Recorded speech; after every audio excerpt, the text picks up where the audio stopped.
Welcome now to NTV Weekend Edition, Talk of the Nation.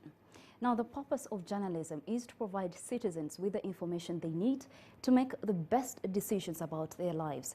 The job of a journalist is simply to transmit information about current events happening in a given area. However, this job has become complicated with reports of the police brutalizing journalists while on duty. This recently prompted the Uganda Journalists Association to impose a boycott on police functions. However, the police and the media need each other, which is why we have invited the police spokesperson, FRED ENANGA, to throw more light on what could be behind, how did we get here, why the strained relationship, and what can be done about it. Welcome to Talk of the Nation tonight. Yeah, it's a pleasure to be on NTV, and good evening. How are you? We are very angry with, on behalf of the journalists, we are very angry. And I'm sure you've seen reports of journalists complaining about the brutalizing. But before I start asking you the why, the how, what is your current take on the current strained relationship between the police and the journalists? First of all, you don't need to be so angry. We've had a very good run of very good police-media relations. And the one incident that I can talk about where there was a direct attack on journalists is something which happened like 2 years back when we had our DPC for Old Kampala chasing and assaulting a journalist by then who was working for WBS. And of course, it was an ugly incident where we came out strongly and we ensured that our officer was punished for that. And with the new management, we've seen a number of positives. The Inspector General of Police coming out and giving guidance to all territorial commanders on how to relate positively with the media. And I think the media has had a good run with the police, that we've not had that very poor relationship. We may not have a poor relationship, but it is strained.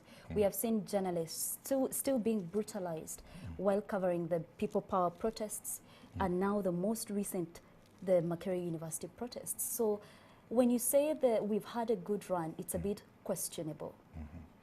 Now, the Makerere incident is a test of relationship on this police-media relationship. What is the conduct of the police, especially when you have situations of high intensity, where you have fast-moving scenarios where there are rowdy crowds and violent protests? And how is the journalistic conduct? What is the role of the media in instances where we are also coming out strongly to follow up on our mandate of national security, on ensuring that there are no crime and safety concerns in a particular place?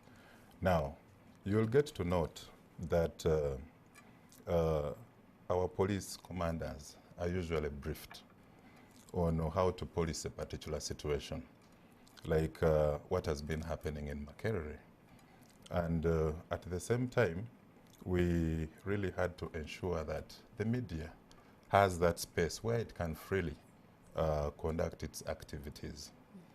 Now, you'll note that following that other incident I was talking about, there was management came together with the media practitioners and proprietors of these media houses, and we had an engagement where there were a number of measures that were supposed to be brought forward by the journalists, such that if a journalist was going out to cover his duty, there was uniformity in identification. It was easy to get to identify a journalist who is carrying out his journalistic work.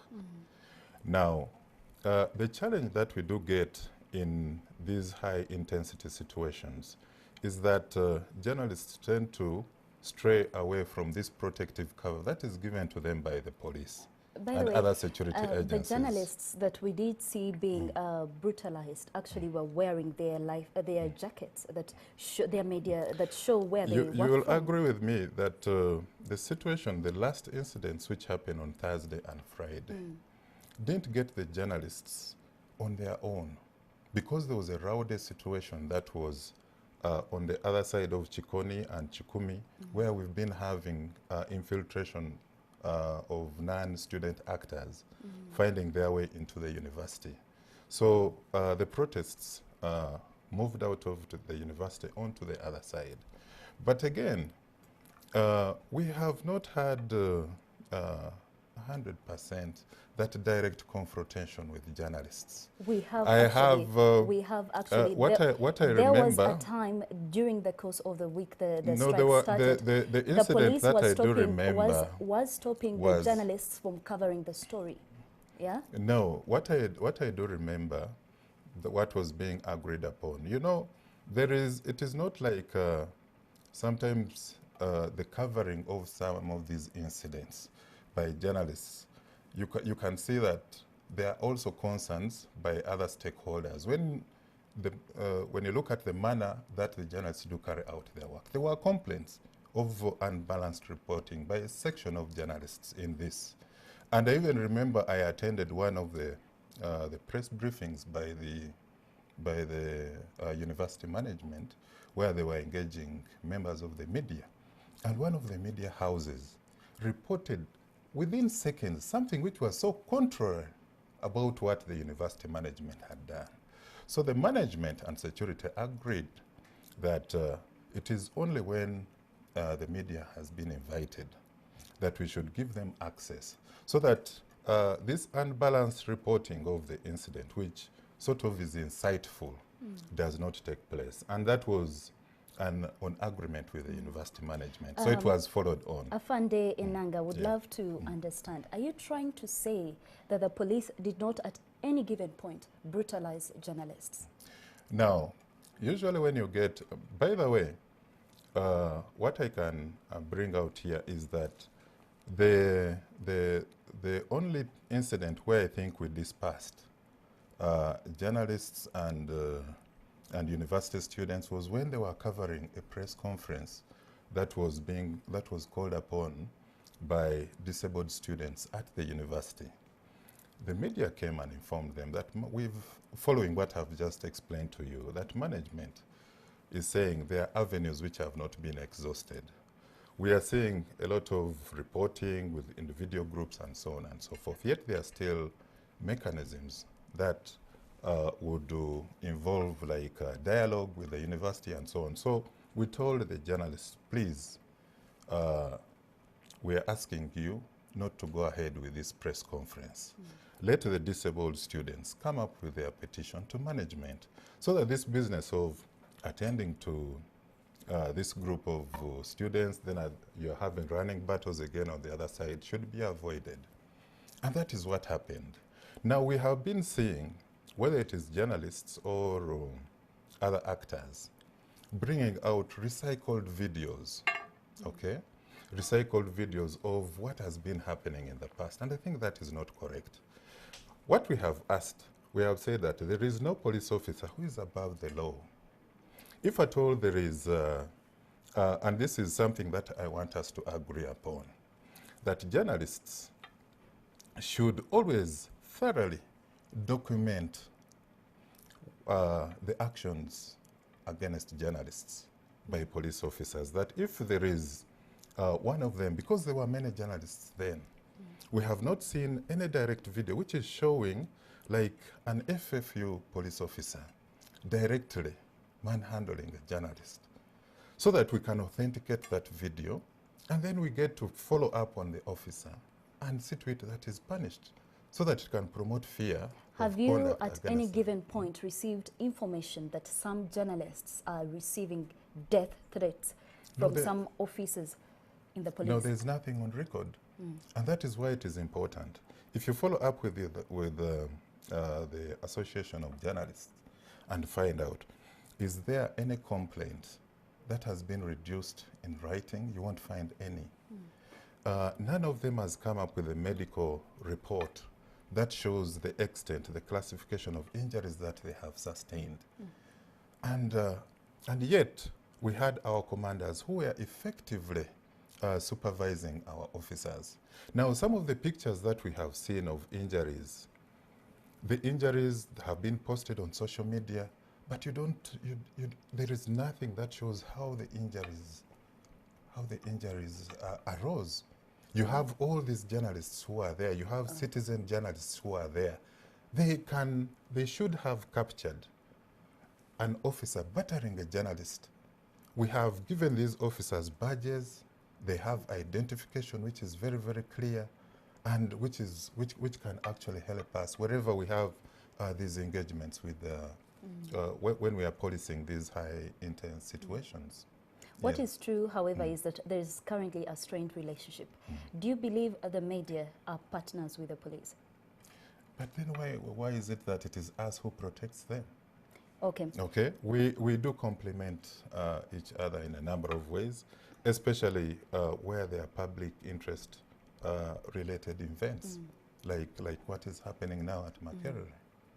I do agree with you. Okay, so how then do we get back our cordial relationship with the police? What measures are in place? What are you planning? What is in your mind at the moment?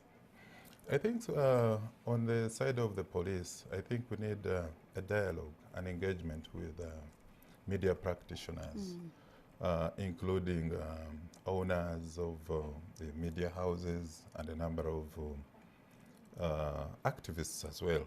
Because what we are saying is there's a lot of activism which is now coming into media, where you find a journalist is sort of combining journalistic work as well as activism, which I think is a conflict. Now, for us, what we want is some of our operations are sort of tactical, and at the same time, some of our operations are operational, and also we look at the safety of journalists as well as the safety of members of the public and the safety of our officers. So we always tend to come out and try to restrict access to certain areas, which some of the journalists don't take in good faith. So it needs probably in some of the trainings that are conducted under mass communication and in some of these media institutions, to come up with a module which guides members of the media reporting on security-related matters, so that they have bulleted responsibilities on those roles. Some of them think that it is just any other form of reporting, and yet there are issues to do with secrecy, there are issues to do with the national security and so on. Then on the other side, with the police, we do have police and media relations as a module in our training. We always do train our officers and even keep reminding them in refresher courses. But of course, you know, the reality is actually different. That when somebody is in the field under a violent and rowdy situation, the conduct, the attitude, you know, changes.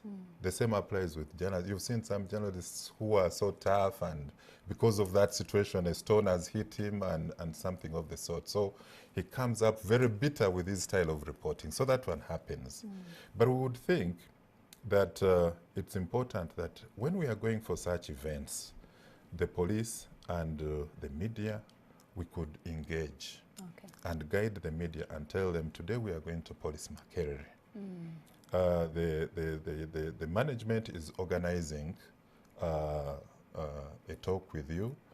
Then we give them our crowd and dispersal methods, indicating to them that these are the holistic approaches. We are going to start by engaging the students, and if that one fails and so on, and we shall escalate the situation and use these other methods. So we get to engage and get to let them know. Then we ask them on uniformity. Some of the media houses have not gone ahead into providing their journalists with gadgets. Others rely on the on the videos that are recorded by citizen journalists. So even the media houses really need to come out on issues of identification and credentialing of journalists. Okay. Yes. Thank you so much for coming to our studios. We would be glad to talk to you even more, but we are running out of time. However, to all of us watching tonight, we do hope that our relationship between the police can be mended and actually bettered for future events. Thank you all for joining us on Talk of the Nation. Keep it NTV Weekend Edition. Please stay.